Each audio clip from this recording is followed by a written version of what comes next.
Hey, how's it going, everyone? Welcome back. This is the fourth principle in Think and Grow Rich, specialized knowledge. And again, a quick recap for those that might be just joining us. This is just kind of things that stood out to me, my journey as I study through the book Think and Grow Rich by Napoleon Hill. Things that stood out to me, observations that I've made, and I'm making a video series to not only document for myself, but to bring you along, and maybe this will be helpful to you as well. And again, we're on chapter 5, specialized knowledge. And in the first paragraph, let's see here, it says, there are two kinds of knowledge. One is general, the other is specialized. General knowledge, no matter how great in quantity or variety it may be, it is of but little use in the accumulation of money. The faculties of the great universities possess, in the aggregate or in the whole, all of them combined kind of thing, practically every form of general knowledge known to civilization. Now, one thing that stood out here is most of the professors have but little or no money. They specialize in teaching knowledge, but they do not specialize on the organization or the use of the knowledge. So they know how to teach it, but they do not how to organize or use it.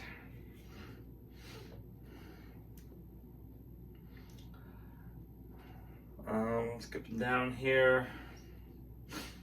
Knowledge will not attract money unless it is organized and intelligently directed through practical plans of action to the definite end of accumulation of money.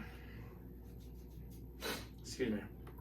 Lack of understanding of this fact has been the source of confusion to millions of people who falsely believe that knowledge is power.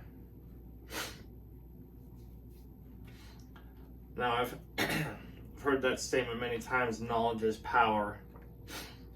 And when reading this and studying again with Bob Proctor, among others, it opened up my eyes of, the small tweak that needs to be made. Knowledge is only potential power. And I've heard the quote, I think it was Bob Proctor, but I'm not 100% sure. And it says, if knowledge was power, librarians would be billionaires. Now think about that for a minute.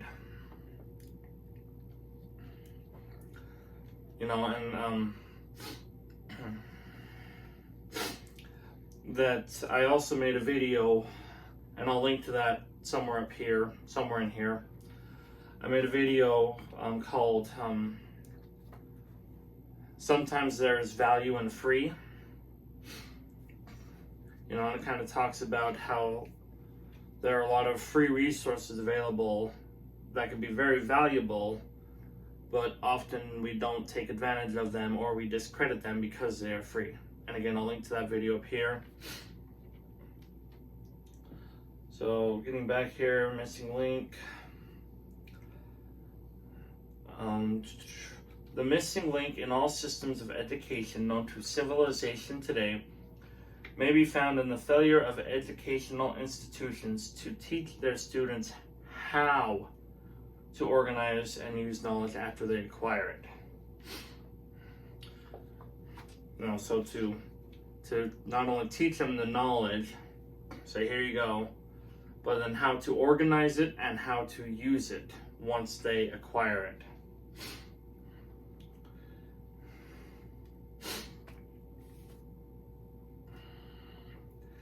And it talks about Henry Ford, and I'm going to skip a bunch of stuff, but I'd encourage you to go read the book 100 times because it's that good.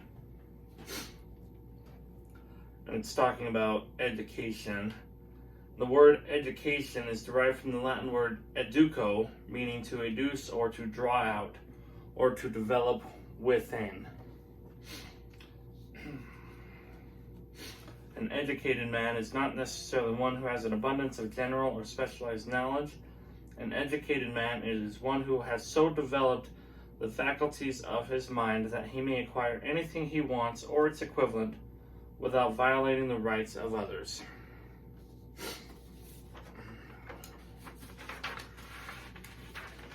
And kind of skipping through here, it goes on to say, any man is educated who knows where to get knowledge when he needs it and how to organize that knowledge into definite plans of action. So, from what I understand from this, if you may not necessarily have a college degree per se to be educated, but if you know how to acquire knowledge and then organize and use that knowledge, so those two parts, acquire and organize and use, so 2-3 parts, then you are considered educated. Kind of skipping through, the accumulation of great fortunes calls for power.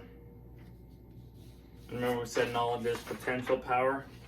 So it calls for power, and knowledge becomes power once you know how to accumulate, organize, and use that knowledge. The accumulation of great fortunes calls for power, and power is acquired through highly organized and intelligently directed specialized knowledge. So again, gathering highly organized and directed, intelligently directed, specialized knowledge. But that knowledge does not necessarily have to be in the possession of the man who accumulates the fortune. Okay? And we are going to use red for right now just because it sounds good. So one analogy I have for that is, think of a home builder. Now, I'm not an artist, but you have your typical home. Got the little chimney up here, got the windows, got the door, little doorknob, got the 2-car garage, whatever, okay? Yeah, I'm not an artist in this form. But, okay, let's say you're the general contractor. Let's say you're the homeowner. You bought a plot of land and you want to build a home on there, okay? Or you're a general contractor kind of thing. So you got this vacant plot of land and you want to build this home on there. Beautiful home, right?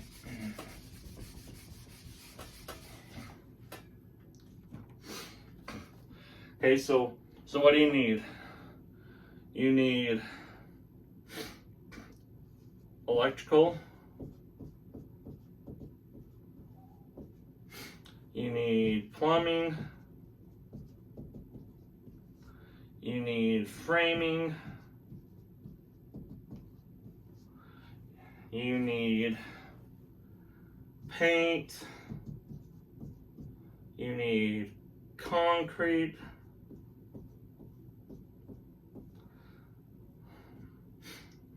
and a whole bunch of other things, right? So you've got 6 figures, yep.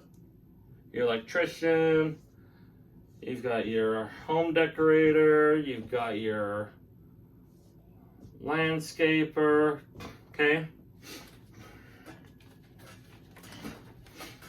And they have the knowledge in those fields.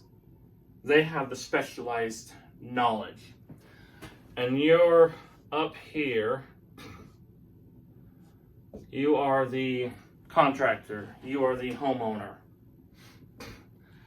And you tell them, this is the house you want to build. Remember my lovely drawings, whatever.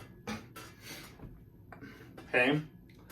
So you share with them your idea, or you know what your dream is. You know what your idea is, what your end goal is, your chief aim is in building that home. But you may not know everything about electrical, or you may not know everything about plumbing. Yeah, you may know some. You may know a little bit of this, a little bit of framing, a little bit of landscaping, a little bit of roofing. You may know a little bit about those things, but you may not know or have specialized knowledge in each one of those fields. So you create, in a sense, a mastermind with all these other people. You know what you want, you know what your end goal is, your dream is. This person knows electrical like nobody's business. Same with painting and framing and landscaping and roofing and all the other fields. So you create this mastermind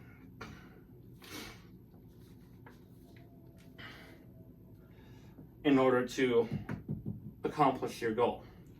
And I'll repeat that paragraph. The accumulation of great fortunes, or end goal, calls for power. And this power is acquired through highly organized and intelligently directed specialized knowledge. So you create a mastermind, and now you've got power. You got knowledge power in that mastermind.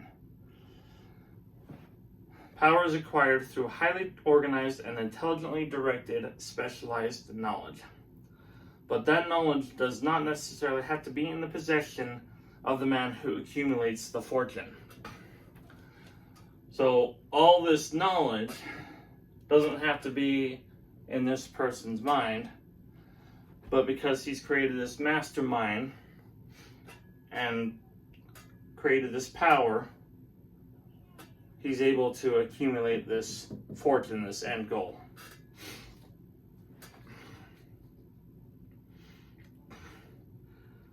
And it continues on, gives an example of Thomas Edison in here. And then it pays to know how to purchase knowledge. First of all, decide the sort of specialized knowledge you require and the purpose for which it is needed. To a large extent, your major purpose in life, the goal toward which you are working, will help determine what knowledge you need. So this person knows they want to build a house. Okay, for this house I need A, B, C, D, E, F, whatever. So he's decided the sort of specialized knowledge. And because his end goal is building a house, he may not need the knowledge on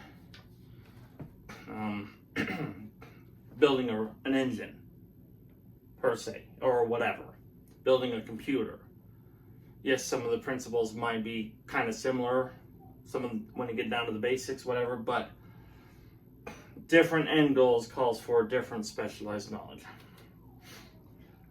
And with this question settled, your next move requires that you have accurate information concerning dependable sources of knowledge. The more important of these are one's own experience and education. Okay, so let me back up just a little bit. Requires you have an accurate information concerning dependable sources of knowledge. Okay, so you've done your research, you've done your homework. This guy has a great reputation. He does good work. He does what he says he's going to do. He's honest. He's trustworthy. All these other ones are. You've asked for references. You've asked the local home builders network. You've got on Facebook group. All that sort of stuff. These guys are some of the best in their fields. Okay? So continuing, the more important of these are one's own experience and education. So you have a little bit of knowledge in these things, so you can tell a little bit if they know what they're talking about. Or maybe you've worked with them before, or worked with others that have worked with them before. Maybe you've helped your friend build his house, and your friend hired this same guy over here. Be experience and education available through cooperation of others. You learning as you go. You learning from the contractor that taught you. You're learning more from each one of them. Colleges and universities. You want to go to the university. If your major, again, we're using this as an example. If you want to major in being a contractor, you're not going to study wildlife, or you're not going to study, nature or inertia or whatever. You get the point. Public libraries. Again, kind of going back to the video that I referenced earlier, where how there's sometimes valuable and free, but we discredit it because it's free. A lot of great information available at libraries and on the internet and things like that. Special training courses. And sometimes there's a Facebook network group that does a training on home building, or a training on electrical, or a training on whatever. Great places to start.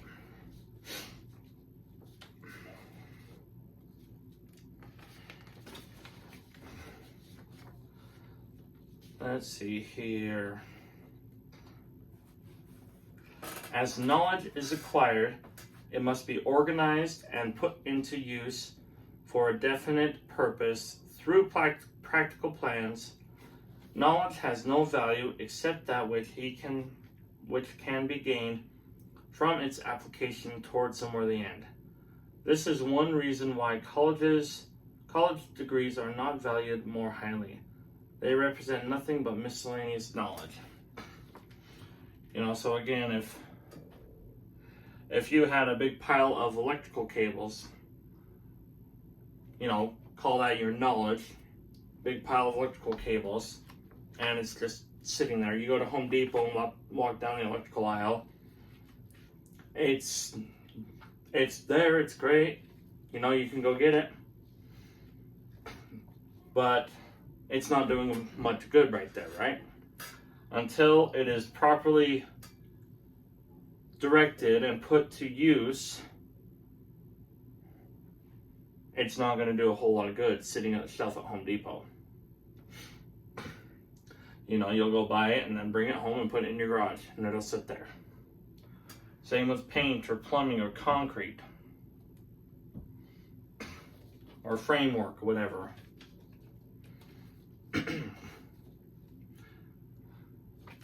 If it's not properly directed and used, the paint can make a huge mess. Sort of thing.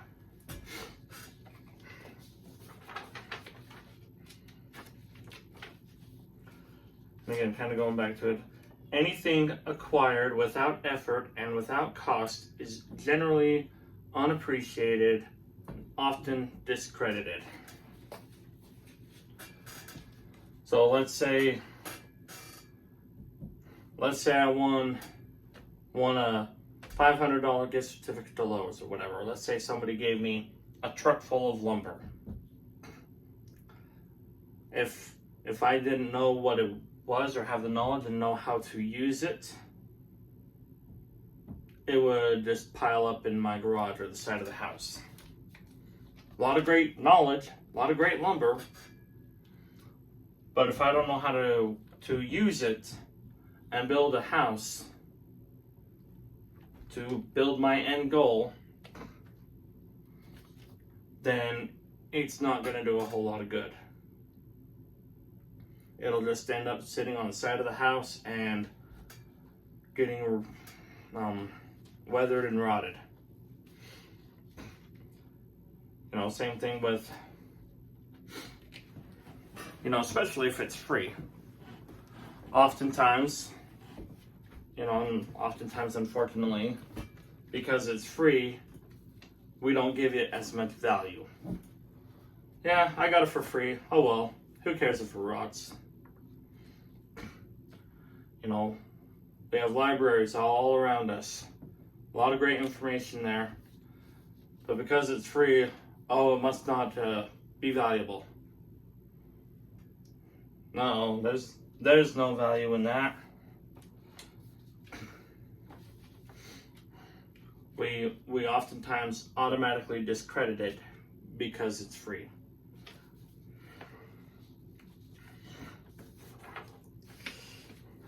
One of the strange things about human beings is that they value only that which has a price. The free schools of America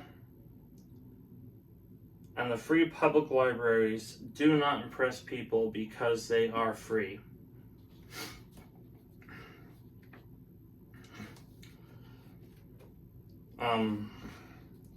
Yeah. There is one weakness in people for which there is no remedy. It is a universal weakness of lack of ambition. That kind of goes along with the application or acquiring as well. Persons, especially salaried people who schedule their spare time to provide for home study, seldom remain at the bottom very long. Their action opens the way for an upward climb, removes many obstacles from their path, and gains the friendly interest of those who have power to put them in the way of opportunity.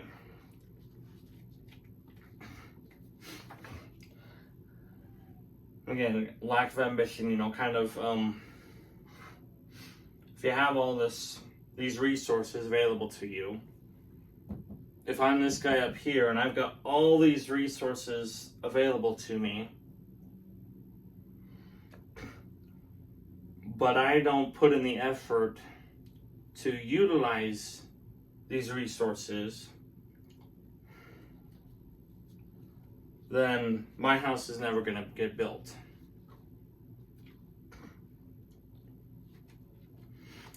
Or you can use the analogy of going to the canyons to get the perfect sunrise view. Okay?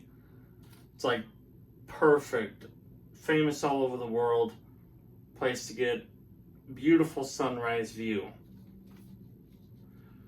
It's there, you know exactly where it is. You've been talking about it. But if you don't go there and climb the mountain, you won't get that. You might get a picture, but that's not going to do the same. That's not going to have the same effect.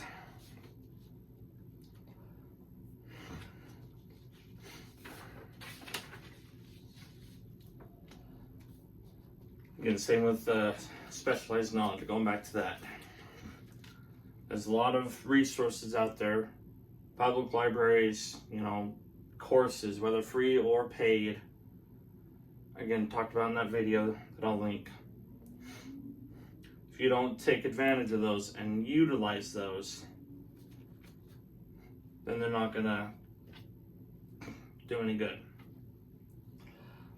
The person who stops studying merely because he has finished school is forever hopelessly doomed to mediocrity, no matter what may be his calling. The way of success is the way of continuous pursuit of knowledge.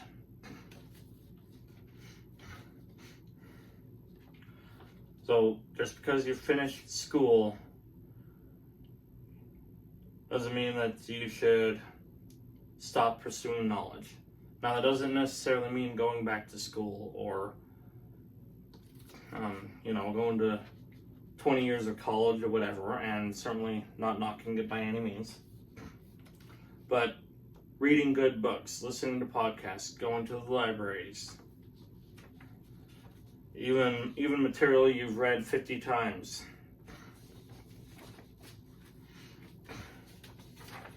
You know, I've found that Bob Proctor, that I study a lot of, he read a book that was like I forget how many pages it was. It was like 100 pages or something. Pretty small book, relatively. But he studied just that book. Maybe, well, not just that book, but he studied that book for a year. He didn't read it once or twice, 3 times to be done. He studied that book for over a year. As a Man Thinketh. That's the book he studied. You know, so in doing that, you know, he was continuing his education and studies. I'm going to skip through quite a bit. It talks about when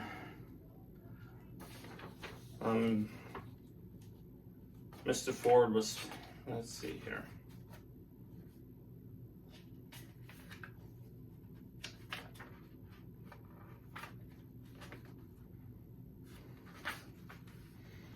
Yeah, I'm skipping through quite a bit of it. Again, I'd encourage you to go read it and study for yourself. I'm starting a mastermind on this. If anybody is interested, please reach out. Kind of getting to the end here. If you have imagination, this chapter may present you with an idea sufficient to serve you as the beginnings of the riches you desire. Remember, the idea is the main thing. Specialized knowledge may be found just around the corner, any corner. So having the idea is key. You know, like this guy, all this specialized knowledge is great, but he didn't have anywhere to apply it until he had the house, his end goal. You know, coming up with that idea, using your imagination, creating that idea, directing that specialized knowledge. Thanks for tuning in. Thanks for joining. We'll see you next time.